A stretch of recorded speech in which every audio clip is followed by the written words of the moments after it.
ஜீவிதா, நம்ம இந்தியாவுக்கு வந்து நிறைய பெருமை வாய்ந்த விஷயங்கள் நிறைய இருந்தாலும் இந்தியா அப்படின்னா எல்லாருக்கும் மெயினா மைண்ட்ல ஸ்பெஷலான விஷயம் என்ன அப்படின்னு பாத்தீங்கன்னா எல்லா மக்களும் இங்க தான் இருப்பாங்க. ஒற்றுமை எல்லா மதத்துல இருக்க மக்களும் இங்க தான் இருக்காங்க அப்படின்னு சொன்னாங்க. ஹிந்துஸ் இருப்பாங்க, கிறிஸ்டியன்ஸ் இருப்பாங்க, முஸ்லிம்ஸ் இருப்பாங்க, புத்திஸ்ட், ஜெயினிசம் எல்லா மக்களும் இங்க தான் இருக்காங்க. சோ அதுக்கு தான் இந்தியா ரொம்ப ஸ்பெஷல் அப்படின்னு சொல்லுவாங்க. அண்ட் அந்தந்த மதத்தான மக்கள் வந்து அவங்களுக்கு ஏத்த மாதிரியான வர்ஷிப் சென்டர் வச்சிருப்பாங்க. ஹிந்துஸ் எங்க போவாங்க? கோவில் போவாங்க. கிறிஸ்டியன்ஸ் வந்து சர்ச் போவாங்க. முஸ்லிம் ஓகே, இந்த மாதிரி வந்து அவங்க போயிட்டு இருப்பாங்களா? இந்த மாதிரி விஷயங்கள் இந்தியால இருந்தாலும் நம்ம கிட்டவே இருக்க அடுத்த கண்ட்ரி பாத்தீங்கன்னா ஸ்ரீலங்கா. இங்க வந்து ஒரு பில்கிரிம் சென்டர் திறந்திருக்காங்களாம். இந்த சென்டர்ல பாத்தீங்கன்னா எல்லா மதத்து மக்களும் வந்து தொழுகிற மாதிரி ஒரு இடம் இருக்காம். சூப்பர். சோ எல்லாருமே இங்க வந்து ப்ரே பண்ணலாம். ஹிந்துஸ் மட்டும் கிறிஸ்டியன்ஸ் மட்டும் கிடையாதுங்க. Hindu, Christian, Muslim and Buddhism இந்த 4 ரிலிஜன் மக்களும் வந்து ஒரே சென்டர்ல வந்து ப்ரே பண்ணலாமா. சூப்பர்ல. சோ ஸ்ரீலங்கால இருக்கிற மாதிரி அப்படியே நம்ம சவுத் இந்தியாவுக்கும் அந்த பில்கிரிம் வந்துச்சுன்னா நல்லா இருக்கும். நம்ம போலாம். அதுவும் பாருங்க, ஸ்பெசிபிக்கா சவுத் இந்தியான்றீங்க, நம்மளால போக முடிஞ்ச இடம். ஓகே, சரி, நம்மளும் அங்கதானே இருக்கோம். அப்பதானே எல்லா மதத்தவரும் வந்து ஜாலியா வந்து இந்த மாதிரி மதம் அந்த மாதிரி பிரச்சனை எல்லாம் இல்லாம கொஞ்சம் ஒற்றுமையா இருப்பாங்க. ஓகே, புரிஞ்சிருச்சு. ஓகே பிரீத்தி, நீங்களும் ஒரு நல்ல விஷயம் சொல்லியிருக்கீங்க. இதை தொடர்ந்து வரப்போற செக்மெண்ட்ல பாத்தீங்கன்னா மூலிகையில இருக்கிற மருத்துவ குணத்தை பத்தி சொல்றதுக்காக நம்ம சித்த மருத்துவர் ராஜமாணிக்கம் ரெடியா இருக்காரு. பாத்துலாம். இது மூலிகை மருத்துவம்.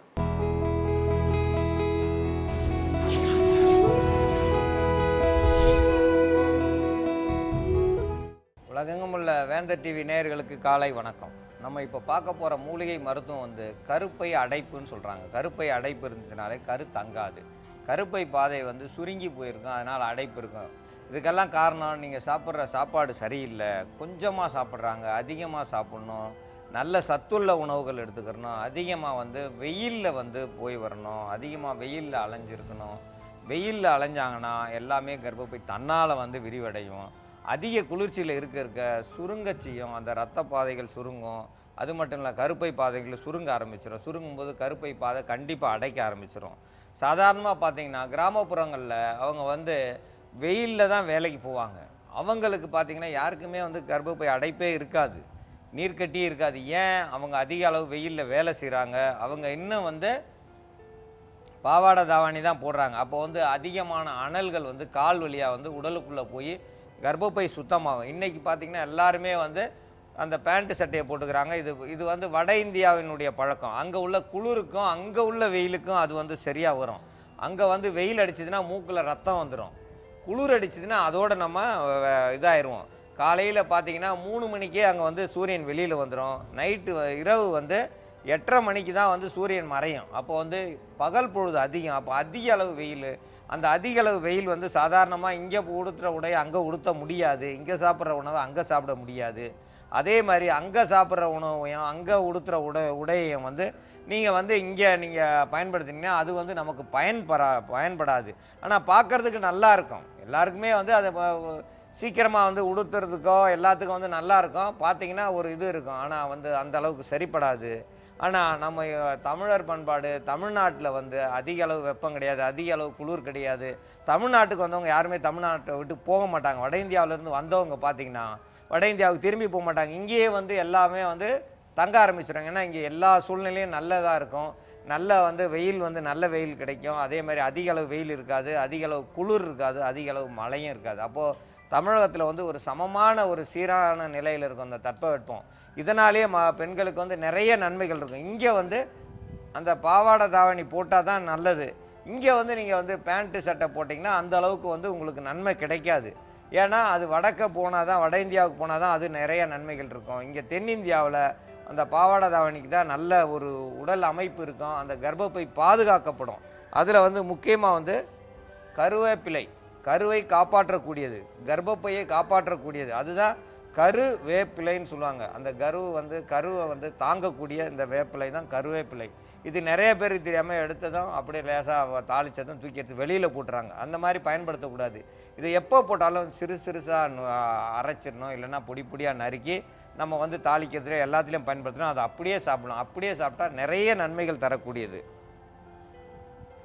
அதே மாதிரி கர்ப்பப்பையை வந்து பாதுகாக்கிறதுல இந்த பிரண்டையை வந்து பயன்படுத்துகிறோம். பிரண்டையை பயன்படுத்தும்போது அந்த கருப்பையை வந்து பிரட்டி வலிச்சாலோ அல்லது அது உள்ள உறுப்புக்களில் வந்து வலி இருந்து அடைப்புகள் இருந்து அந்த மாதவிடாயினர் ரொம்ப சிரமப்படுவாங்க. அதுக்காக இருந்தாலும் இந்த பிரண்டை வந்து பயன்படும். இந்த பிரண்டையை வந்து இந்த இளம் பிரண்டையை தான் பயன்படுத்தணும். பார்த்தீங்கன்னா இந்த அளவு தான் இருக்கணும், ரொம்ப இலசாக இருக்கணும், சின்ன பிள்ளை விரல் மாதிரி இருக்கணும் பிரண்டை.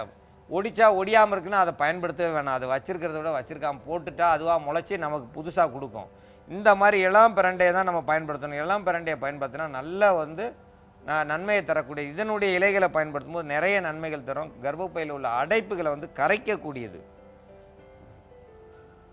ஏலக்காய் வந்து ஏற்கனவே சொல்லியிருக்கோம், பெண்களுக்கு அதிக அளவு நன்மை தரக்கூடியது. கர்ப்பப்பையில் அதிகமாக வேலை செஞ்சு கருப்பை அடைப்புகளை சரி செய்யக்கூடியது. கர்ப்பப்பையில் உள்ள துர்நாற்றங்களை வெளியேற்றக்கூடியது. கர்ப்பப்பையில் எந்த அளவு வந்து கெட்டு போயிருந்தாலும் அதை வந்து சரி செய்யக்கூடியது இந்த ஏலக்காய். மிளகு சாதாரணமாக பார்த்தீங்கன்னா அதை சாப்பிட உள் உறுப்புகளில் தேவையில்லாத சதைகளை அரைச்சி வெளியில் எடுத்துரும். இரத்த குழாய்களில் உள்ள அடைப்புகளை வந்து சரி செய்யும். அதே மாதிரி கர்ப்பப்பை குழாய்கள் வந்து சிறுத்து இருந்தாலும் அங்கே இருக்கிற அடைப்புகளை வந்து கழுவி கொண்டு வரதில் இந்த மிளகு பயன்படுது. கடுக்காய் பயன்படுத்தும் போது குடல் சுத்தம் பண்ணும். குடல் சுத்தம் மட்டும் இல்லை, கர்ப்பப்பையும் சுத்தமாகும், ஈறுகள் சுத்தமாகும், வயிறுகள் சுத்தமாகும், வயிற்றில் உள்ள புண்கள் நல்லாகும். எல்லாமே சரியானதான் கர்ப்பப்பை சரியாகும். எப்படி ஒரு வீட்டுக்கு முதல்ல வாசப்படியில் போய் பூட்டை திறந்து தான் வீட்டுக்குள்ளே போக முடியும், அதே மாதிரி தான் நம்ம உள்ளுறுப்புகளை நம்ம சாப்பிட்டா தான் உள்ளே எல்லாமே வேலை செய்யும். சாப்பிடாமல் எதுவுமே வேலை செய்யாது. நல்ல உணவுகள் எடுத்துக்கிறணும். திணையில் வந்து நிறைய வந்து அவங்க வந்து லட்டு செஞ்சு சாப்பிடணும். திணை வந்து தேனும் திணை மாவும் அந்த நாளில் சாப்பிட்டாங்கன்னா நிறைய வந்து குழந்தை பெற்றாங்க. இன்றைக்கி யாருமே திணையை தொடுறது கிடையாது. அப்போ அதே மாதிரி தான் கர்ப்பப்பை இருக்கும். நல்லது உணவுகள் சாப்பிட்டோம்னா நிறைய நன்மைகள் கிடைக்கும். இந்த வெட்டி வேரை பயன்படுத்தும் போது உள் உறுப்புகள் வந்து நல்ல நிலையில் இருக்கும். இந்த வேர் ஊண்டுனா மாதிரி அந்த கர்ப்பப்பையில் உள்ள அடைப்புகள் எல்லாமே சரியாகும். இந்த வேருக்கு எவ்வளவு சக்தி இருக்கோ அதே மாதிரி அந்த பெண்ணுக்கு வந்து கருவை தாங்கக்கூடிய சக்தியை தரக்கூடியது. நிறைய பேருக்கு தெரியாது, வெட்டி வேர் வந்து தலைக்கு மட்டும்தான் பயன்படுத்துகிறாங்க. தலைக்கு மட்டும் இல்லை, உள் உறுப்புகள் பலப்படும், தலைமுடி வளர்கிறதுக்கு பயன்படும், கர்ப்பப்பை குழாய்கள் அடைப்புகளை சரி செய்கிறதுக்கு வெட்டி வேர் பயன்படுத்துகிறோம். அங்கே உள்ள அழுக்குகளை வெளியேற்றும், அங்கே உள்ள துர்நாற்றத்தை வெளியேற்றும், அங்கே உள்ள சீழ்களை வெளியேற்றும், கட்டிகளை வந்து கரைக்கக்கூடியது இந்த வெட்டி வேர். திப்பிலியை பயன்படுத்தும் பொழுது உள் உறுப்புகளில் வலி இருக்கும், கர்ப்பப்பையில் வலி இருக்கும், அடி வயிற்றில் வலி இருக்கும், பெண்களுக்கு இடுப்பு வலி இருக்கும் அதிகமாக. இந்த கர்ப்பப்பையில் அடைப்பு இருந்தால் தான் இடுப்பு வலியே வரும். இடுப்பு வலி வந்துச்சுன்னா இடுப்பை போய் பார்ப்பாங்க. இடுப்பை பார்த்தா அவங்களுக்கு 4வது எலும்பையும் 5வது எலும்பையும் சரி செய்யணும் அப்படின்னு சொல்லுவாங்க. சரி செய்யறதை விட நம்ம உள்ளுறுப்புகளை சரி செஞ்சிட்டோம்னா எல்லாமே சரியாயிரும். இந்த கர்ப்பப்பை அடைப்பை சரி செய்யும் மருத்துவத்தை இப்போ நம்ம பார்ப்போம். மிளகு வந்து ஒரு 10 மிளகு எடுத்துக்கணும். ஏலக்காய் வந்து ஒரே ஒரு ஏலக்காய் போதுமானது. திப்பிலி வந்து ஒரு 1 கிராம் அளவுக்கு எடுத்துக்கணும்.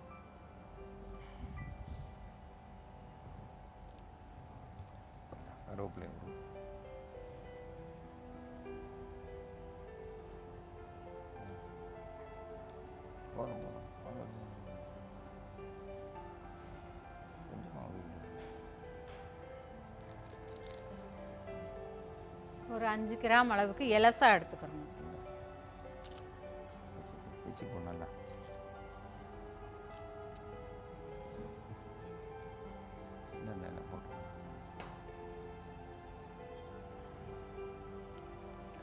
பிரண்டையில் வந்து எலசா இருக்கிறத அந்த 3 இது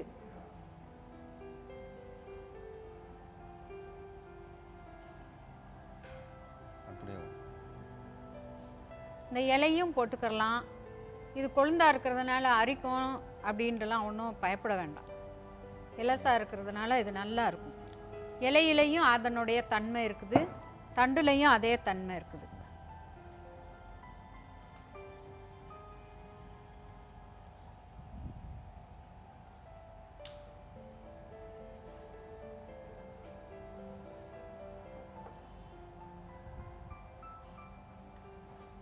நம்ம ஒடிச்சோம்னாக்கா இந்த நார் வந்து தனியாக வரும். அதை எடுத்துகிட்டு போட்டோம்னா தான் சாப்பிட்றதுக்கு நல்லா. இல்லாட்டினாக்கா இந்த முடி மாதிரி இருக்கிற நரம்பு வந்து அறப்படாது. அது வந்து மெண்டு முழுங்குறதுக்கு கஷ்டமாக இருக்கும்.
கடுக்காயினுடைய பவுடர் வந்து ஒரு 1/4 ஸ்பூனு கூட சேர்க்கணும்.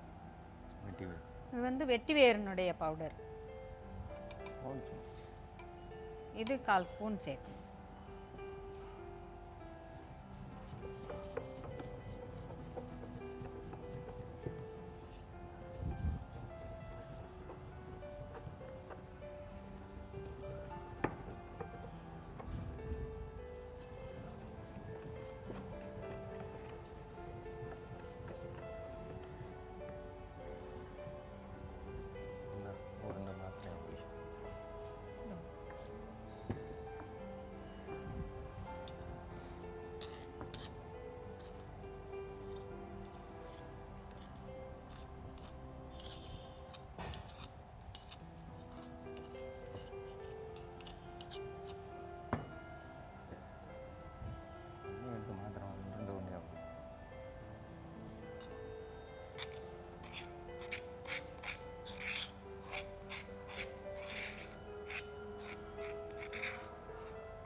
சின்ன சின்ன மாத்திரை உருண்டை ஒன்று அப்படிப்பா.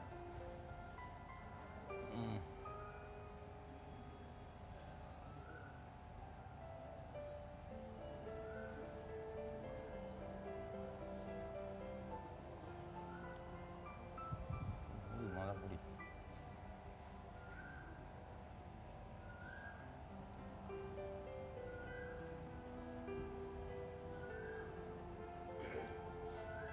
ஒரு வேளைக்கு சாப்பிடக்கூடிய மருந்தினுடைய அளவு ஒரு மாத்திரை அளவுன்னு சொல்கிறது. இது மாதவிடாய் ஆகி இருக்கிறப்போ வந்து 3 நாளைக்கு காலையில் சாப்பிடணும். அதே மாதிரி இந்த மருந்தை 3 மாதத்துக்கு மாதவிடாய் அவங்க மாதவிலக்கு ஆகிறப்போ மாதவிடாய் காலத்தில் காலையில் வந்து இந்த பச்சையாக மருந்து நம்ம அரைச்சி மாத்திரை அளவு வந்து சாப்பிட்றணும். காலையில் அப்படி சாப்பிட்டுட்டாங்கனாக்கா அவங்க கருப்பையில் கருக்குழாயில் இருக்க அடைப்புகள், கிருமி உள்ளுக்க இருக்கிறதெல்லாம் வந்து அடைப்பு ஏற்பட்டிருந்தாலும் அதெல்லாம் வந்து சரி பண்ணி ரத்தோட்டம் ஒரே சீராகவும் ஓடுறதுக்கு அவங்களுக்கு வழிவகுக்கும். அதனால் அந்த நாட்களில் வந்து அவங்க நல்லா குளிச்சுட்டு தலைக்கு எண்ணெய் வச்சுக்கிறணும். சில பெண்கள் வந்து மாதவிடாய் ஆகி இருக்கிறப்போ தலைக்கு எண்ணெய் வச்சுக்கிற மாட்டாங்க. உடம்பை வந்து சுத்தமாக வச்சுக்கிறணும். உடம்பு முழுக்கையும் வந்து அதிக நேரம் தண்ணிக்குள்ளே இருந்தாங்கனாக்கா அவங்களுக்கு சீக்கிரமாக ஜன்னி வரக்கூடிய வாய்ப்புகள்லாம் நிறைய பெண்களுக்கு ஏற்பட்டிருக்கு. அதனால் உணவு முறைகளையும் வந்து தகுந்த அளவில் சீக்கிரமாக எளிதில் செரிக்கக்கூடிய உணவுகளை சாப்பிட்டுட்டு இந்த மருந்தை வந்து சாப்பிட்டுட்டு வந்தாங்கனாக்கா அந்த கருப்பை குழாயில் இருக்க அடைப்புகளை வந்து சரி பண்ணிடலாம். இதை வந்து இந்த மாதிரி அரைச்சி எடுத்து நல்லா நிழல் காய்ச்சல் போட்டு எடுத்து வச்சுக்கிறலாம். இதை வந்து நம்ம இன்றைக்கி வந்து நம்ம பொம்பளை பிள்ளைங்களை வந்து விடுதிக்கு அனுப்புகிறோம், அங்கே வந்து தங்குறாங்க. அந்த இடத்துல அவங்களுக்கு வந்து தினந்தோறும் அரைச்சி தர முடியாது. இதை வந்து தினந்தோறும் ஒன்று எடுத்து நேராக போட்டு கொஞ்சோண்டு தண்ணி குடிக்கலாம், இல்லைனா தேனில் குழச்சி சாப்பிட்லாம்.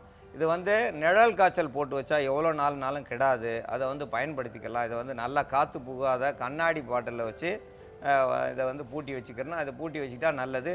நிழல் காய்ச்சல் போடணும். நிழல் காய்ச்சல் போட்டு இது ஒரு நாளைக்கு 1 மாத்திரை அளவுக்கு போதுமானது. இதை வந்து அப்படியே இந்த மாதிரி உருட்டி காய வச்சிட்டோம்னா நல்லா காஞ்சிரும். காஞ்சதை வந்து எடுத்து நம்ம வந்து பாலில் போட்டு சாப்பிட்லாம், தேனில் சாப்பிட்லாம், இல்லைனா பனை வெள்ளத்தில் சாப்பிட்லாம், இல்லைன்னா நேரடியாக அப்படியே போட்டு தண்ணியை குடித்து முழுங்கிக்கிடலாம். இந்த மாதிரி வந்து இது மாத்திரை. இது வந்து கர்ப்பப்பை குழாய் அடைப்பை திறக்கிறதான மாத்திரை. இது வந்து கவலைப்பட தேவையில்லை. இதை வந்து எவ்வளோ வேணாலும் செஞ்சு வச்சுக்கலாம். இது வந்து பள்ளிக்கூடத்து பெண்கள் வந்து நிறைய வந்து பார்த்திங்கன்னா வெளியூரில் தான் இருக்காங்க. அம்மாங்க வந்து இன்றைக்கி செஞ்சு கொடுக்குறேன் அப்படின்றாங்க. எங்கே இருக்குது பொண்ணு? அமெரிக்காவில் இருக்குது. அங்கே எந்த மூலிகையும் எங்களுக்கு இல்லைன்னா இந்த மாதிரி செஞ்சு அவங்க வந்து மகளுக்கு கொடுத்து விடலாம், தவறு கிடையாது. அதேமாதிரி வெளியூரில் இருக்கிற பிள்ளைங்களுக்கு இதை வந்து செஞ்சு ஒரு டப்பாவில் செஞ்சு கொடுத்தோம்னா ஒரு மாதத்துக்கு ஒரு முறை நீங்கள் செஞ்சு கொடுத்தீங்கன்னா 1 மாதம் வரைக்கும் இது வந்து எந்த வகையான பாதிப்பு இருக்காது, கெட்டும் போகாது. இதை வந்து தினந்தோறும் 1 மாத்திரை அளவுக்கு சாப்பிட்டு தண்ணி குடிக்கலாம். அல்லது சாதாரணமாக நீங்கள் மாத்திரை சாப்பிட்ற மாதிரி இல்லைனாலும் தேனில் குழச்சி சாப்பிட்டு 1 மணி நேரத்துக்கு அப்புறம் தண்ணி குடிக்கணும். தேனில் குழச்சி சாப்பிட்டா 1 மணி நேரத்துக்கு அப்புறம் தான் தண்ணி குடிக்கணும். சாதாரணமாக போட்டு தண்ணி குடித்தா தப்பு கிடையாது. இதை பாலில் போட்டு சாப்பிடலாம். இந்த மாதிரி சாப்பிட்டு வந்தீங்கன்னா கர்ப்பப்பை குழாயில் எந்த வகையான அடைப்பும் இருக்காது. அவங்க நல்ல நிலையில் இருப்பாங்க. அடிவயிற்று வலி இருக்காது, அவங்களுக்கு இடுப்பு வலி இருக்காது. இதெல்லாம் நிறைய வந்து வரும். ஏன்னா கருப்பை குழாயில் அடைப்பு இருந்தாலே முகம் சுருங்கி இருக்கும், அதிக கோபம் வரும், அதிகமாக வந்து எந்த இதுலேயும் நாட்டம் இருக்காது. அதெல்லாம் வந்து கொஞ்சம் கொஞ்சமாக சரியாகிறதுக்கு இது ஒரு சிறந்த மருந்து. இந்த மருந்தை பயன்படுத்தி பயன்பெற வேண்டும் என்று கேட்டுக்கொள்கிறேன்.